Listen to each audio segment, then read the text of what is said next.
A new WRAL weather alert day. The biggest threats are hail and wind damage. I'll time out what you can expect tomorrow. Catholics from around the world and here in the Triangle mourning the sudden loss of Pope Francis. I spoke to a Raleigh native and one of my childhood friends who was there for his last Palm Sunday Mass. Easter tragedy. A shots fired call leads to a deadly crash here in Durham County. The new details we're learning about the victims and the suspect. Well, hope you enjoyed the super clear radar today because it's going to be busy for the rest of the week. Thank you for joining us here at 7 o'clock. I'm Dan Haggerty. Tomorrow we have a WRAL weather alert day. So it's going to be rain with a chance of some other stuff like damaging wind, maybe even some hail. And then that rain is just going to stick around for a few days after that. Kat joins us now. It all starts around noon tomorrow, right, Kat? Absolutely, Dan. And it's noon through about sunset that we have the best chance of these thunderstorms. Tomorrow is when the cold front actually approaches, and that's why there's this severe weather threat with it. Noon to 8 p.m., as we mentioned, is the time frame. The main threat would be wind damage, and there could be some of these storms around during the evening commute. It's a level 1 out of 5 severe weather threat, so a lower end severe threat. I want to stress, just because you're in this risk here in green, it doesn't mean that every single city is going to see severe weather. This is the zone where there could be a couple of severe storms that develop. It's going to be warm and it's going to be humid, so that'll help to energize some of these storms that form. Here comes the cold front. A lot of lightning to our southwest from this system. We'll be watching for some lightning tomorrow, starting at lunchtime through the afternoon. It's about a 40% chance of rain and thunderstorms. Coming up, I'll have an hour-by-hour and town-by-town look at the storm threat on Futurecast, and I'll explain why storm threats will linger for several more days. Dan. All right, thank you, Kat. And some breaking news in the WRAL Live Center. Garner police are currently using a canine to try to find a shooting suspect. Now, this happened in Garner, right at the corner of Heather Park Drive and Dartmouth Glen Drive. We have a crew on the scene right now where you can see several Garner police officers. Police say that when they arrived there, they saw a woman who was shot in the shoulder. She has non-life-threatening injuries. They also saw about 6 to 7 shell casings on the scene right there. They are still investigating this. They say the suspect used a handgun, so they are still looking for that suspect right now. You can see the crime scene tape and that this is still a very active investigation. Thank you, Carly. So by now, I'm sure you've seen the news. You got the alerts on your phone. Pope Francis died today, the age of 88. Here are a few new details that we got just in the last hour or so. The Vatican sealed the Pope's official residence, so that marks the official start of the mourning period. President Trump and First Lady Melania Trump, they say that they will attend the funeral in Rome, and flags will fly at half-staff in North Carolina in honor of the Pope. So just yesterday, Pope Francis was celebrating Easter in front of a crowd. A family in Raleigh just saw him last week when they took a trip to Italy, and they spoke about this to WRL's Chelsea Donovan. Folks here in the Triangle have been going in and out of cathedrals and churches all day long, mourning the death of Pope Francis. I actually caught up with a high school friend of mine who is mourning the loss all the way across the globe after she took her entire family to get a glimpse of the pontiff. Church bells ring at high noon outside Holy Name of Jesus Cathedral in Raleigh, where many filed in to pay their respects. Brooke Davis and her family are halfway around the world mourning the loss of Pope Francis after just seeing him in person. We signed up for tickets 4 or 5 months ago, and we got the yes.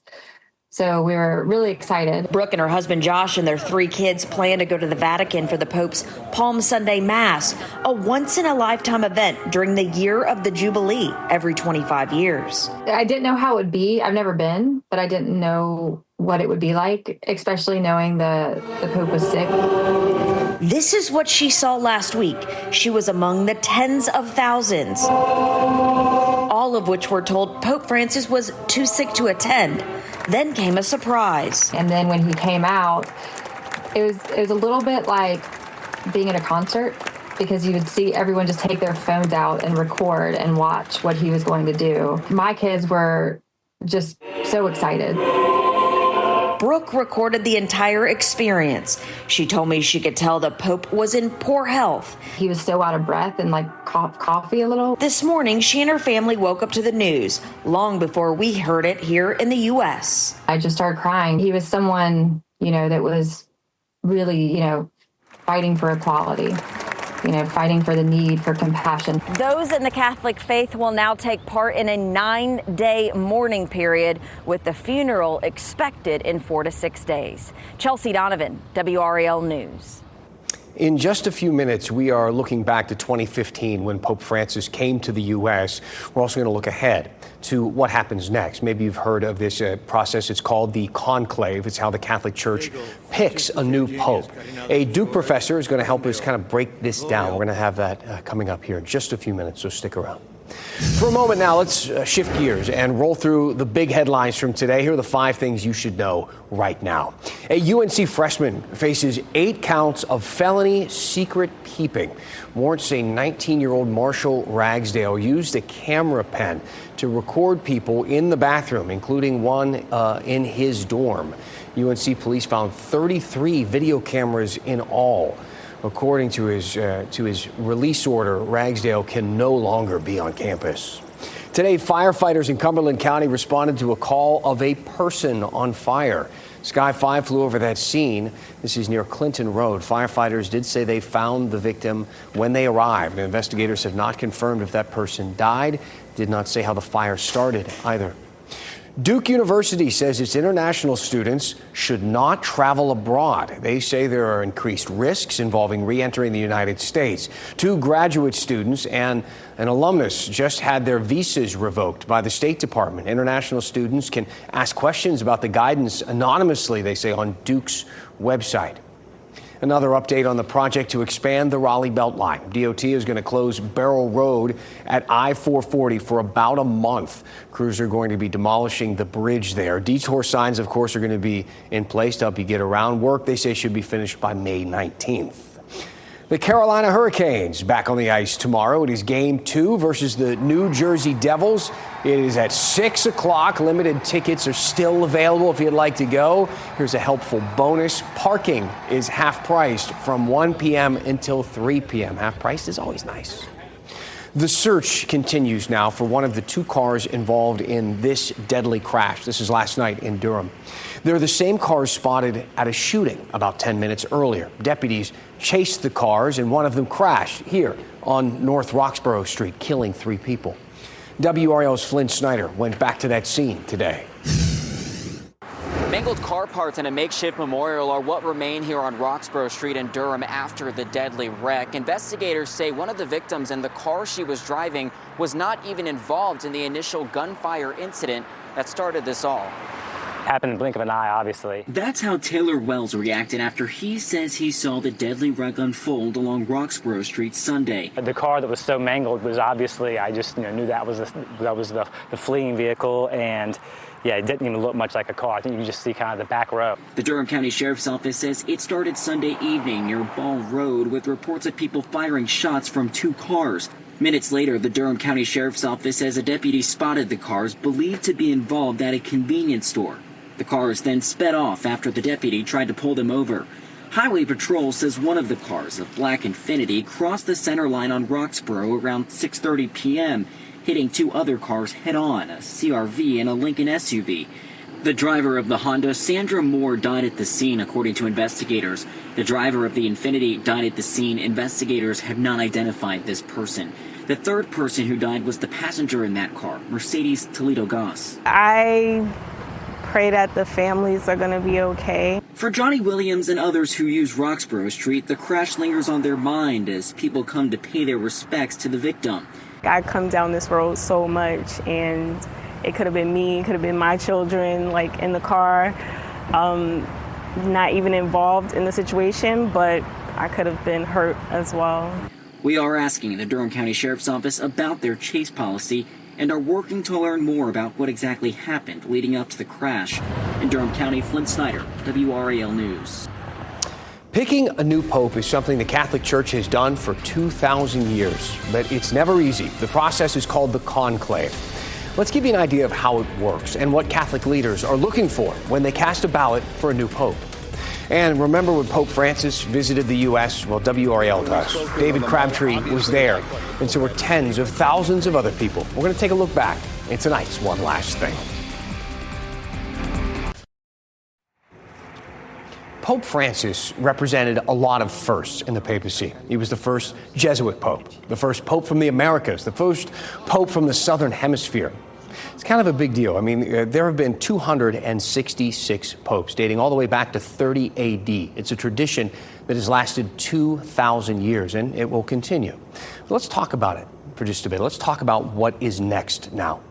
A funeral for Pope Francis will take place in the next 4 to 6 days. It will be part of a 9-day period of mourning. 15 to 20 days after that, cardinals from all over the world will go to the Vatican to elect a new pope in what's called a conclave. Now, if you're a Catholic, or if you know history, or if you recently saw the Academy Award-winning movie starring Ralph Fiennes, that came out last year, you might already know a little bit about this process and how it works. But simply put, all of the cardinals under age 80 will go to Vatican City. There are 135 of them. They will vote for a new pope, and they will keep voting until someone gets a 2/3 majority. It's a super secretive process. Nobody who is not part of it is allowed anywhere near it. No one's allowed inside. The only way we know when it's finished is by the color of smoke coming from the Sistine Chapel chimney. Black smoke if a ballot failed, white smoke when they have a new pope. And this process can take a while. In 2013, Pope Francis was elected in 2 days on the 5th ballot. In 2005, Pope John Paul II was also elected in 2 days on a 4th ballot. Back in 1978, the conclave lasted 3 days with 8 ballots. But as you can imagine, this can be a delicate, complicated process. So to help us understand what takes place during that process is Peter Casarella. He's a professor of theology at Duke Divinity School. Peter, thank you so much for being with us tonight. Thanks for having me, Dan. So we just ran through some of the basics of the conclave. This is a process that has taken place for 2,000 years. But can you give us an idea of what sorts of things the cardinals will consider when they cast their vote? Sure. I would start with just prior to the locking the door and the conclave itself. There will be maybe up to a week of what are called general congregations. And these are talks sometimes organized by the Dean of the College of Cardinals, in this case it's John Battista Re, or other senior voting cardinals, in which they talk about the situation in the church today. For example, when Joseph Ratzinger gave a talk on a dictatorship of secularism in 2005, that was very influential in his being elected pope at that juncture. So, and these are also a time in which the cardinals, all the cardinals, and especially the 135 voting cardinals, will get a chance to know one another. Some of them have spent very little time together in the Vatican, in Rome. And this is just to relax and get to talk about the situation in church. This is an incredibly important process. Then once they get to the conclave itself, I don't have a crystal ball, or I'm not the Holy Spirit, but then they'll begin to consider the grave issues in the church. There's an Italian saying that a fat pope is followed by a skinny pope. Should the progressive Francis be followed by a more conservative pope? I don't think, and the movie makes us think about that, of course, I don't think it's that black and white. I think it's more a question of finding both continuity and allowing someone to come in and do some new things that maybe Francis didn't do. And we mentioned how age plays a role in this. While the cardinals casting ballots are all under 80 years old, that doesn't necessarily mean they have to elect someone under the age of 80. That said, the last time a pope elected in his 80s was 1406. It has been a while. Pope John Paul II was younger, was 58 years old. What would that mean for the church to go with a younger pope? That's an excellent question. I was actually surprised that Bergoglio in 2013 was elected. I thought he might be too old himself. But a pope like John Paul II in his late 50s, that would be startling. It would mean that the voting electors in the College of Cardinals had such great confidence in that man to serve as the Bishop of Rome, to serve as the Pope for decades to come. And that would be, in a sense, a good thing, because we would have more continuity and not the kind of uncertainty we've had with Pope Benedict resigning and so forth and so on. On the other hand, if they want someone who's a trusted, insured guide, a good administrator, someone who can govern the church because they see too much commotion or too much uncertainty, they might choose someone maybe not over 80, but closer to the 80-year-old limit for the electors. Now, you mentioned that a lot of these people don't know each other. They've never met in the Vatican before, maybe not frequently. Of the 135 cardinals, 108 were selected by Pope Francis. So they do have some similarities, at least in that regard. Could we see another pope similar to Francis after this? Yes, but the question is, what would that mean exactly? So you're exactly right. Francis, of the 135 electors, chose 81%, and St. John Paul II chose 5, and Benedict XVI 22. So together that only represents 19%. The other thing to look at in terms of the composition of the voting cardinals is that Francis wanted, it's in line with the overall theme of his pontificate, going out to the peripheries, helping those on the margins. Francis wanted to see, rightfully, more representation from the global south. Right. So 13% are from Africa, 27% from the Americas, 17% from Asia. But I don't think those represent voting blocks. It's not like Francis is going to say, now you have to vote for this person. Sure. Some of the people from the global south, I'm not going to name names, but certainly from Africa, would have a more conservative agenda on LGBTQ issues, on the role of women in church, than Francis himself. But he wanted them there to have greater diversity of voices within the Catholic communion. So that creates an interesting dynamic. We know the world will be watching. Professor Casarella, thank you so much for your time and insight tonight. Thank you. I appreciate it. Kat. Taking a live look outside at the WRAL Azalea Gardens, 82 degrees, a lot of mid to upper level clouds, especially the upper level clouds. Those may get in the way of trying to view tonight's meteor shower as well as the rocket launch. I did want to point out we've got something going on here in the WRAL Gardens, so definitely a good place to come take your pictures and things like that this year. If you do have a garden already going, the good news is we finally have some rain back in the forecast this week. It's about a 40% chance of storms tomorrow. The best chances for rain appear to come Wednesday and Saturday. So let's talk about this setup every day with the chance for storms. Here comes the front. This is what brings the threat for an isolated severe storm tomorrow. It's also going to get stuck over central North Carolina, or at least nearby. And with it, that's going to act as the focus for showers and storms to develop near it every afternoon and evening until a different cold front comes in that's strong enough to finally push it on out of here. And that looks like it would happen on Saturday. Let's talk about tomorrow's storm chances, though. In the morning, we should be off to a nice dry start for the morning commute. By noon, we could see an isolated storm in the western part of our viewing area. I do want to be clear, this is not going to be a solid, neat line of thunderstorms that we can track where each city has a 2-hour window. It's really going to be kind of scattered. They could pop up anywhere. That's the nature of this kind of pattern. We've got some of those storms around when the kids head home from school, and even for the 5 o'clock commute, this could be an issue for some tomorrow, not for everybody though. After 8 o'clock, there's a chance for a few lingering showers. However, we're not likely to see anything severe after 8 o'clock, and that's because we've got quite a bit in the way of the temperatures dropping. I do want to say forecast rainfall, the map seems to be having some issues there with the data, but it's looking like generally half an inch to an inch of rain over the next 5 days. And just tomorrow and Wednesday, models continue to show more and more rain in the area, anywhere from about half an inch to an inch. We've got a little less, a little more in some places. All of this, of course, having to do with exactly where the thunderstorms set up. Areas that see those storms and neighborhoods that see them could see a pretty healthy dose of rain for their grass, their yard, their garden. Tomorrow is a WRAL weather alert day due to the level 1 risk for storms. After that, we'll continue to see storm chances linger, but it does look like at least Sunday should be a drier day by the weekend, Dan. All right. Thank you, Kat. One last thing before we turn off the news. We are revisiting the time Pope Francis visited the United States. We'll go back to 2015 with David Crabtree after the break.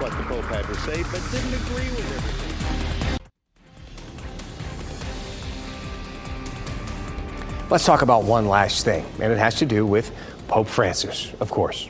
He visited the United States back in 2015. Thousands of people packing the streets of Philadelphia, Washington, D.C., New York. He spoke to Congress. He visited the 9/11 memorial. He held a mass in Madison Square Garden. He kissed babies. Look at this little guy, 1-year-old Michael Roney from Thomasville, North Carolina. Family waited 3 hours for a chance to see the Pope, and they saw the Pope, didn't they? WRAL followed the Pope from city to city during that visit, and we were there for his address to Congress. We wanted to end the newscast tonight with that story. Thank you for making WRAL your choice for local news. Have a great night. We'll leave you with this from former anchor David Crabtree. As the Pope was creating history inside the U.S. Capitol, thousands listened to history along the Mall. I loved what I heard today. He's not me. How can we agree on everything? But I loved his speech to Congress. Many of the people we spoke with on the Mall obviously liked what the Pope had to say, but didn't agree with everything he said. Their reaction, very similar to what we saw inside the House chamber. And what a picture of irony. Pope Francis threading the needle between Joe Biden and John Boehner, both devout Catholics and often polar opposites. I cannot think of another time when I've been more proud to be a Catholic. Representative Renee Elmers is a lifelong Catholic. She heard the Pope challenge Congress to work together for the common good. We can work on issues together. Even though we may see things differently, there are still things that we all have in common, and there are things that we should all be working for. Democrat David Price heard the same message. And we certainly need to approach the challenges we face with a dose of humility, understanding that we can learn from each other. One particular moment of history made inside the Capitol today. One thing that happened was that the Golden Rule was invoked and applauded on the House floor. A wonderful moment. This is a universal maxim of human responsibility.